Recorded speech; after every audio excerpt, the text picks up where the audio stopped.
Unity custard care and diagnostic সেন্টারের পক্ষ থেকে আগরতলা ঠাকুরপল্লী রোড এলাকায় রক্তদান শিবিরের আয়োজন করা হয় মঙ্গলবার।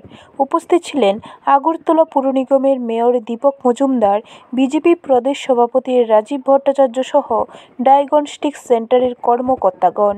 এই রক্তদান শিবিরে মোট 30 জন রক্ত দিয়েছে। মেয়র বক্তব্য রেখে বলেন, রক্তদানের জন্য মুখ্যমন্ত্রী আহ্বান করার পর উৎসবের মেজাজে রক্তদান চলছে এবং ব্লাড ব্যাঙ্কগুলির মধ্যে যাতে রক্তের সংকট সৃষ্টি না হয় তার জন্য সকলকে রক্তদানে এগিয়ে আসার আহ্বান জানান মেয়র। আজকে থেকে প্রায় বছর খানেক আগে আমার কিছু বাইরে থেকে ত্রিপুরা রাজ্যের বাইরে থেকে কিছু বন্ধু বান্ধবরা এসেছিলেন। তো এরকমই রক্তদান শিবিরে আমাদের যেতে হয় বিভিন্ন জায়গাতে উৎসাহ বর্ধনের জন্য। তো আমি বললাম যে একটা ব্লাড ডোনেশন ক্যাম্প আছে।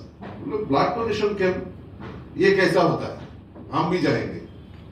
তো এখানে একটা ক্লাবে আমি গিয়েছিলাম, ওনাদেরকেও নিয়েছিলাম যে দেখার জন্য।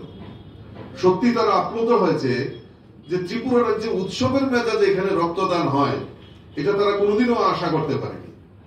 তো এই ত্রিপুরা রাজ্যের প্রত্যেকটা অংশের মানুষ এই সমাজের জন্য কাজ করবে, সমাজের দায়বদ্ধতা রয়েছে, সেদিকে দৃষ্টি রেখে দৃষ্টিভঙ্গিকে পরিবর্তন করেছে।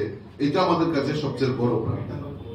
কাজেই আমার আলোচনা আমি দীর্ঘায়িত করব না। এখানে ব্যুরো রিপোর্ট, খবর ত্রিপুরা।